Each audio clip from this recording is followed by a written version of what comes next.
por más que haya gente que persiga al pueblo del Señor, el reino no va a menguar, porque va de la mano de su Señor.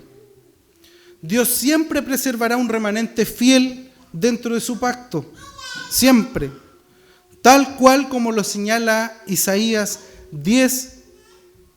Un remanente volverá, un remanente de Jacob volverá al Dios poderoso.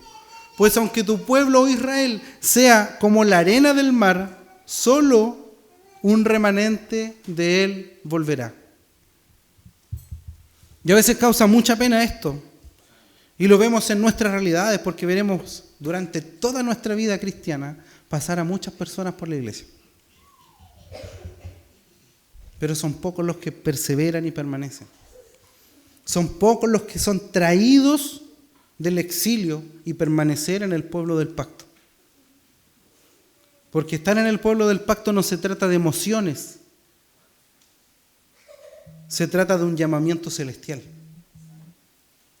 Y aquellos que somos llamados por la voz del Señor, por mucho que caigamos muchas veces, el Señor ha tomado ese nombre y lo ha puesto en una lista.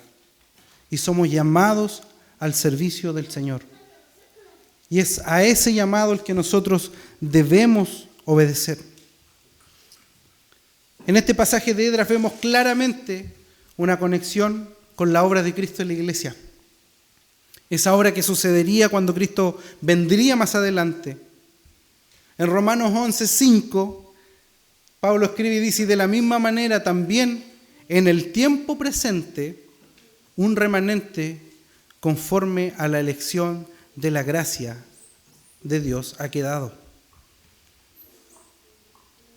Tiempo de la iglesia neotestamentaria. A pesar de todo el alboroto, un remanente quedó. El Señor siempre guarda un remanente. Y es ese remanente el que vuelve. Muchos se quedaron allá, que se podían decir israelitas, judíos, se podían atribuir ser miembros del pueblo del pacto. Pero solo un remanente regresa y restaura la adoración genuina al Señor. Así como Israel en este momento de Esdras es llamado a regresar y a restaurar la adoración, Cristo también vino a traer la verdadera restauración, estableciendo un nuevo pacto en su sangre.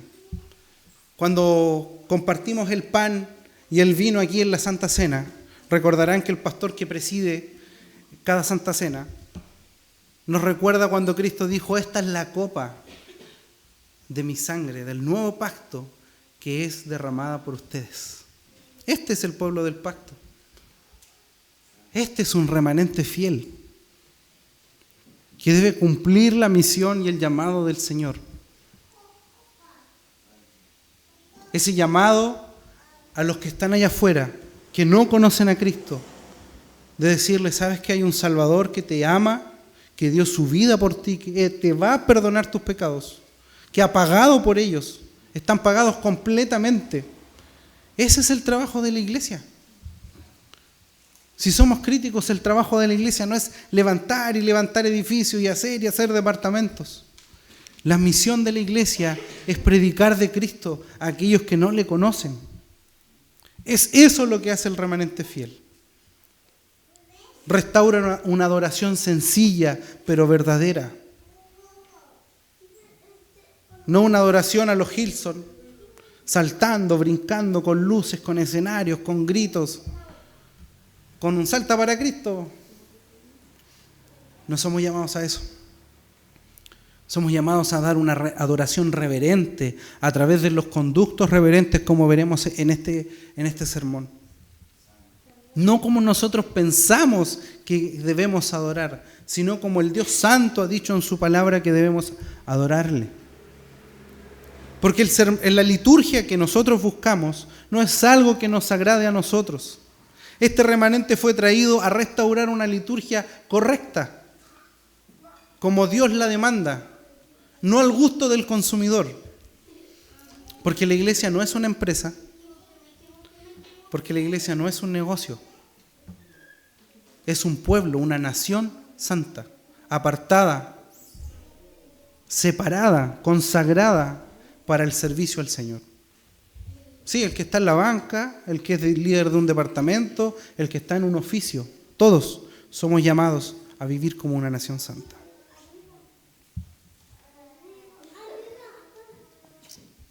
Desde después que vino Cristo, está claro en el Nuevo Testamento que el pueblo del pacto es la iglesia de Cristo. ¿Hay alguien que tenga dudas con eso? Algunos pelean que Israel por aquí, que Israel por allá. Y está claro en la Biblia que este es el pueblo del pacto. Este es el nuevo Israel, llamada a predicar ese evangelio. En 1 de Pedro 2:9, 10 dice: pero ustedes, la iglesia, ustedes son linaje escogido, real sacerdocio, nación santa, pueblo adquirido por Dios, a fin de que ustedes anuncien las virtudes de aquel que los llamó de las tinieblas a la luz admirable. Y ojo con esto, porque dice: ustedes en otro tiempo no eran pueblo, pero ahora son pueblo de Dios.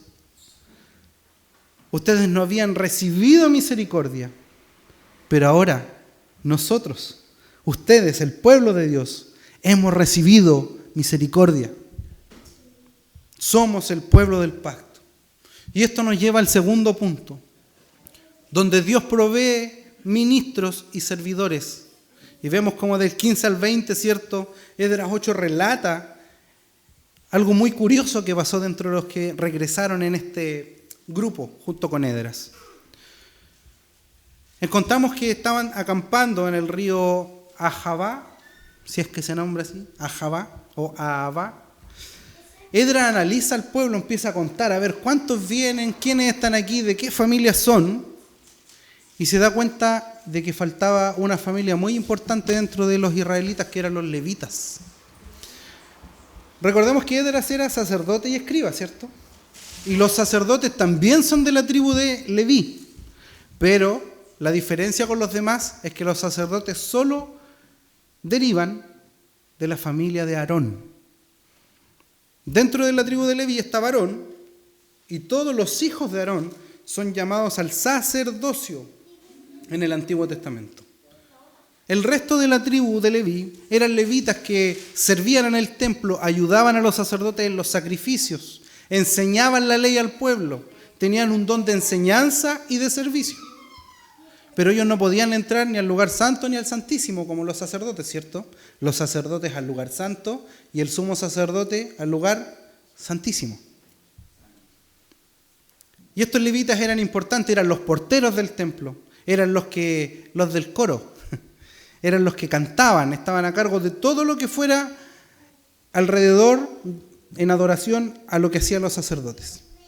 Estaban a cargo de la adoración, del servicio, de la enseñanza, de la proclamación de la ley.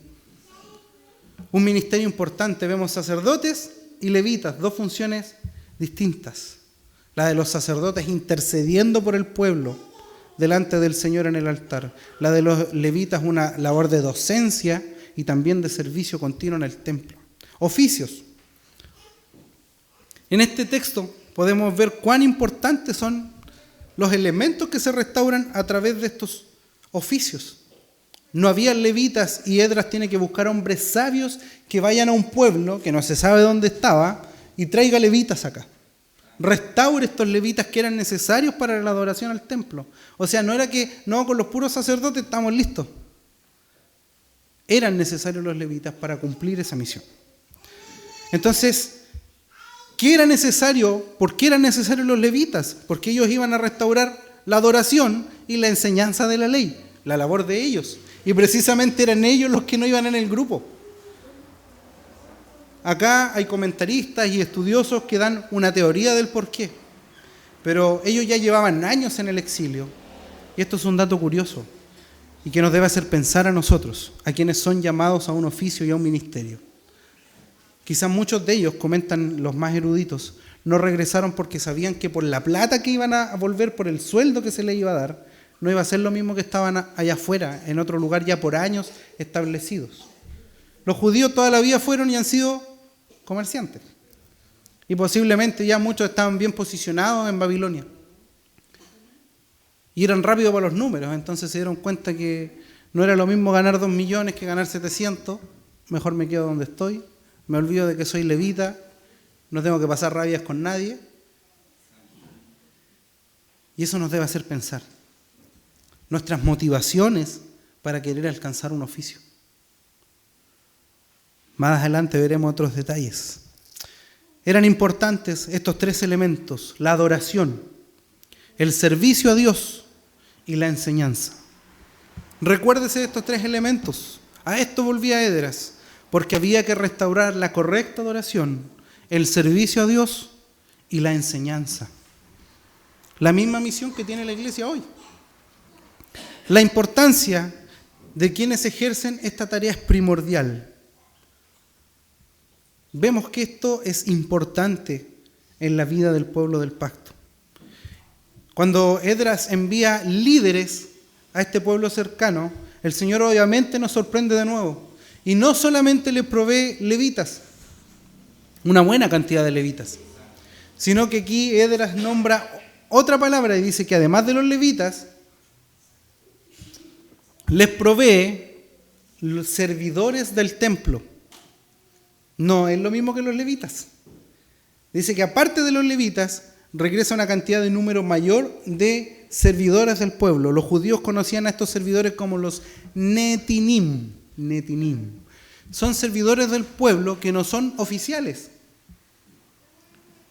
Hay una teoría por ahí, pero en realidad son personas pertenecientes al pueblo de Israel que simplemente estaban dispuestas a ir al templo a ser ayudantes y servidores de los sacerdotes y de los levitas. No eran oficiales, eran miembros del pueblo que se habían dedicado y se dedicaban a servir en el templo, en todo aquello que nadie quería hacer: entrar la leña, acarrear los bueyes, hacer la pega pesada. Había hombres dispuestos, sin un reconocimiento, sin un título, a servir en la obra del Señor. Y el Señor provee bastantes de estos. Del Nuevo Testamento hasta hoy en día, Cristo equipa a su iglesia con oficiales con los dones necesarios para la edificación de su pueblo. Recordemos lo que Pablo dijo en Efesios, que a algunos dio el ser apóstoles, Efesios 4, a otros profetas, a otros evangelistas, a otros pastores y maestros. Y escuche bien, recuerde a qué volvía Esdras con estos levitas. Pablo dice, estos ministerios están a fin de capacitar a los santos para la obra del ministerio, para la edificación del cuerpo de Cristo, hasta que todos lleguemos a la unidad de la fe y al pleno conocimiento del Hijo de Dios, a la condición de un hombre maduro, a la medida y a la estatura de la plenitud de Cristo. La pregunta no la responda, pero después de este llamamiento que el Señor nos hace, ¿a cuántos centímetros, milímetros, metros, kilómetros estamos de llegar a la estatura de Cristo? Si usted dice estoy lejos, entonces todavía es necesario que haya hombres capacitados, sabios, prudentes, que edifiquen el cuerpo de Cristo, que guíen al pueblo de Cristo. Y también es necesario que el pueblo del Señor tenga un corazón enseñable, que se deje enseñar y capacitar para el servicio del Señor.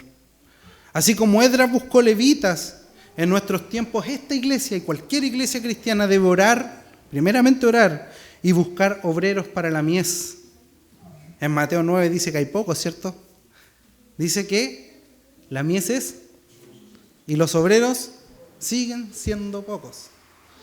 El siguen se lo añadí yo.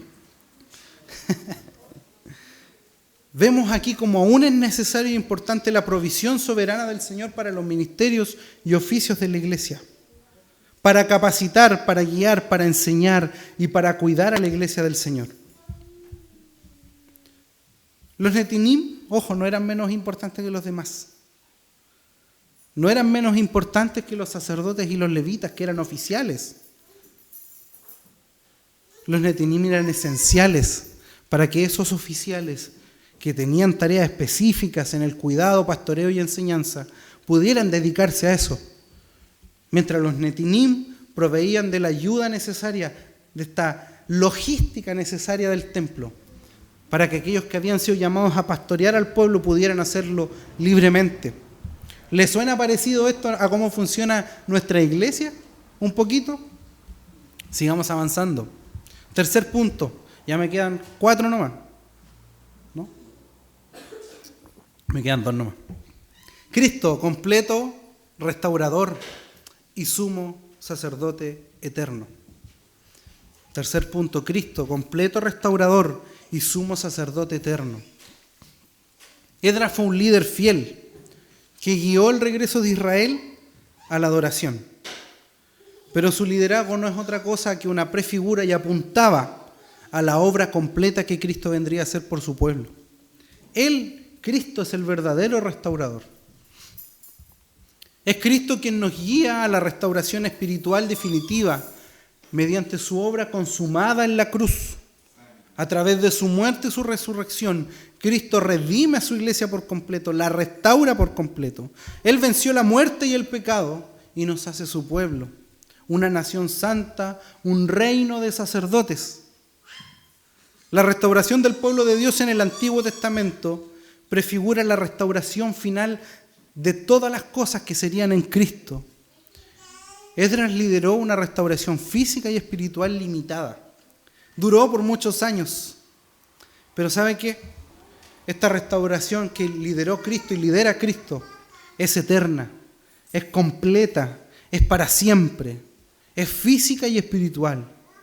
Y anhelamos que cuando Él regrese por nosotros, todas las cosas serán hechas nuevas. La obra de Esdras fue hermosa, pero nunca superior a la de Cristo, nuestro Señor y Salvador. En Cristo somos liberados del exilio del pecado y somos reconciliados con Dios. Él es el que reúne a los pueblos de todas las naciones, de todos los tiempos, de todos los lugares, en sí mismo. Y nos llama a ser un solo pueblo unido, más allá de ser presbiterianos, bautistas, asambleístas, pentecostales. El Señor llama a los suyos y los une como una sola iglesia, como un solo pueblo, redimido, salvado y apartado.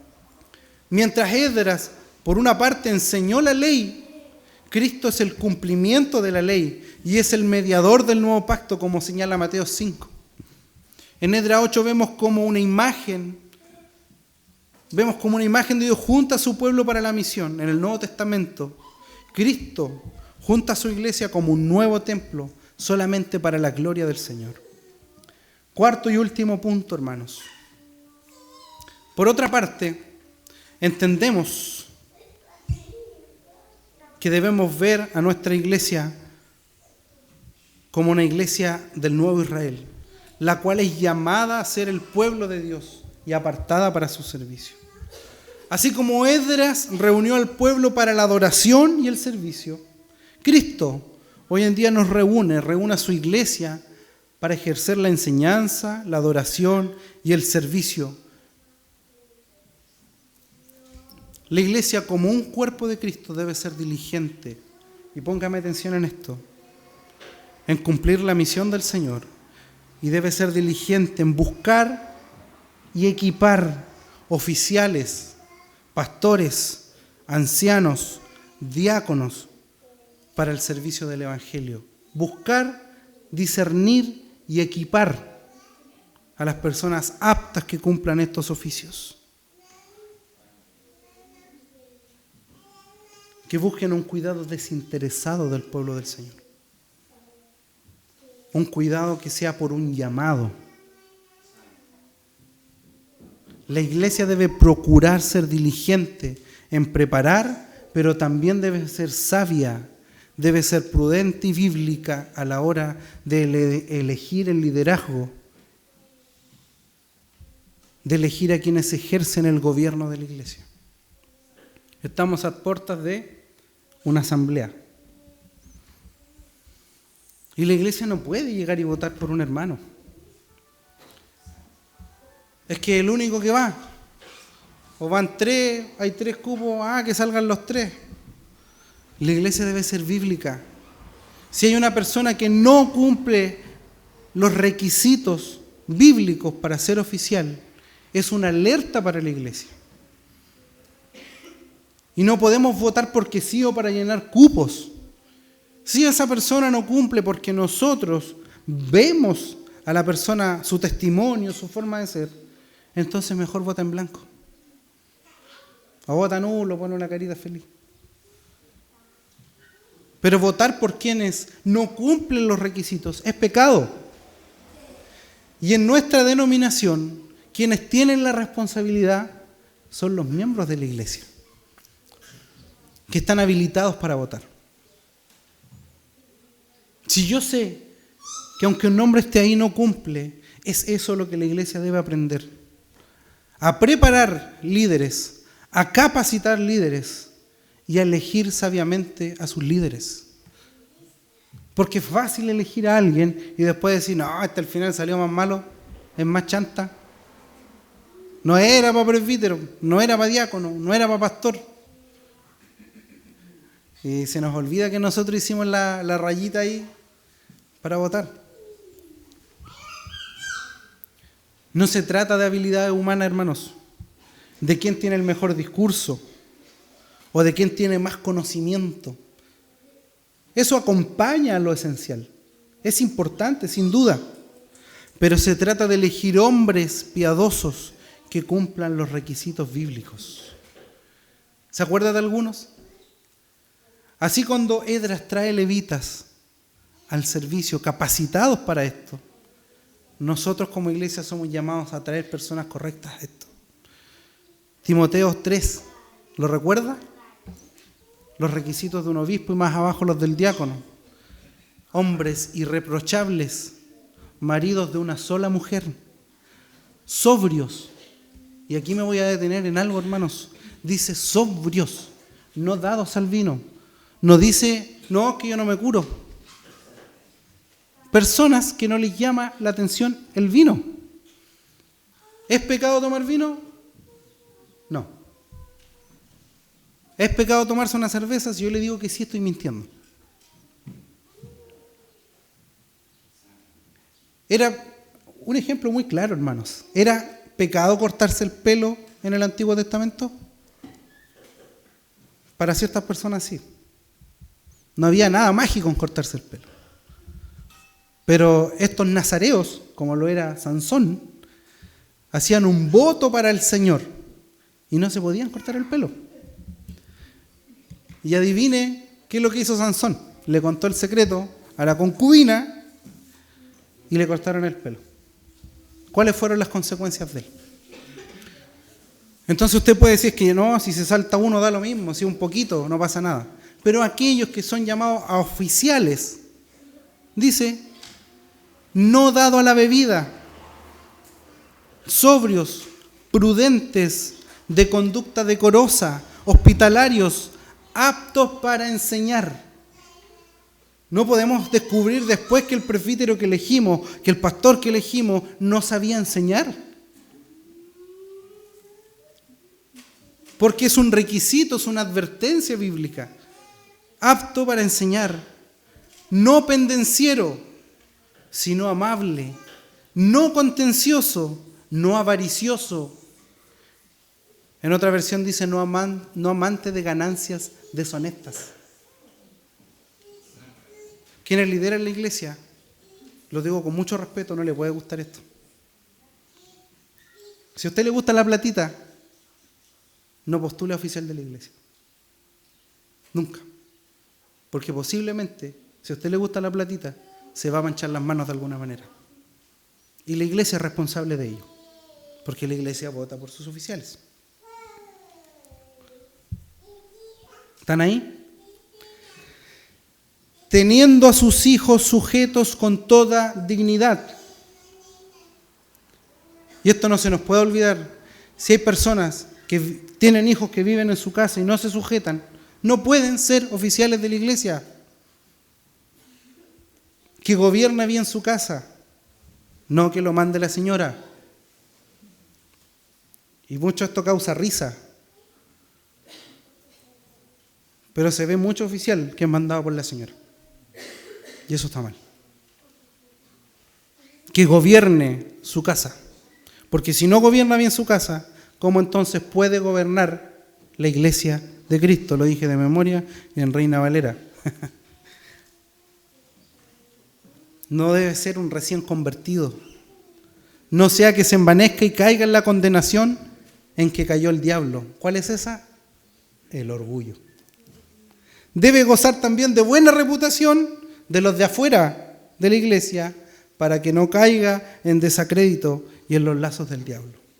Si usted es de los que en su trabajo vive peleando con la gente, tiene mala reputación, que en el compartir con los amigos demuestra actitudes que no son cristianas, entonces muy difícilmente debiera usted mismo postularse a ser oficial. Porque finalmente lo que todos estos requisitos reúnen son personas que controlan su carácter, personas piadosas, que no se les arranca, lo digo en chileno ya, que no se les arranca la tarra por cualquier cosa, que van con el freno de mano siempre puesto, meten boche, pero no van rápido.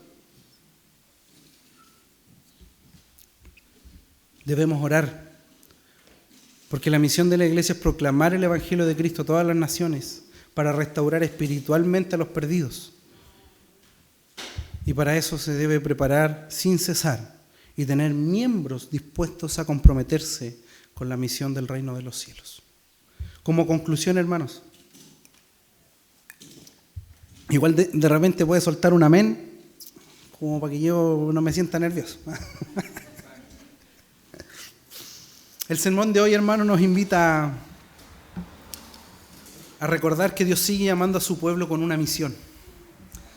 La iglesia es el Israel espiritual, enviada al mundo a restaurar la verdadera adoración a través de la predicación del Evangelio.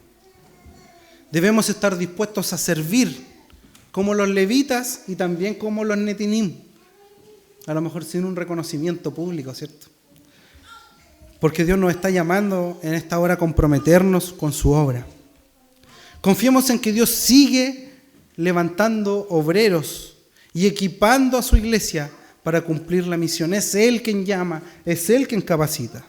Así como Esdras llamó a su pueblo a la obediencia, Cristo hoy nos llama a ser parte de su obra.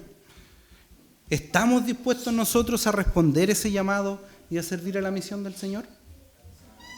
Le vuelvo a preguntar a la iglesia La Fuente, ¿estamos dispuestos a responder ese llamado y a servir en la misión de Dios? Debieran sonar fuerte los amén en esta parte, pero da temor, ¿cierto? Da temor porque nos conocemos. Al igual que Esdras, debemos ser diligentes y fieles en el estudio y la aplicación de la palabra para con nosotros primeramente y para el pueblo. La iglesia es un cuerpo y cada miembro, usted, su hermano que está al lado, es esencial. Y debemos apoyarnos también mutuamente en el crecimiento. En ese crecimiento espiritual y en ese crecimiento en el servicio a Dios como iglesia. Usted no necesita ser oficial para ir a ayudar a un hermano que está necesitado, ni para darle un consejo cuando usted ve que un hermano, echémosle la culpa al hermano joven, cuando el hermano joven o un matrimonio joven está yendo en picado, está en problemas. Usted conoce de la palabra del Señor y tiene el deber de ir donde su hermano y darle un consejo, de ayudarlo y abrazarlo en momentos difíciles. Debemos reconocer y apoyar también a aquellos que Dios ha llamado a un ministerio dentro de la iglesia, equipándolos, preparándolos al servicio, entregándoles la posibilidad de ir a estudiar, de capacitarse. Sean llamados a ser pastores, presbíteros, diáconos, directores de un grupo de la iglesia o líderes en general. Debemos proporcionar como iglesia, tener una cultura que proporciona la capacitación y la preocupación por aquellos que están recibiendo un llamado. Al igual como nos muestra este pasaje, debemos confiar en la provisión y la guía de Dios en cada paso de nuestro peregrinar hasta que Cristo regrese. Hermanos queridos, tomemos nuestra responsabilidad. Trabajemos unidos como iglesia. Hemos visto lo hermoso que han sido las reuniones de oración los jueves. Y esa es sola misericordia del Señor. Hágase el tiempo. Comprométase con su iglesia. Respalde a quienes son llamados. Y si usted ha sido llamado, procure responder al Señor con los requisitos que Él demanda de usted para ser un líder de la iglesia. Oremos al Señor. Padre, te damos gracias.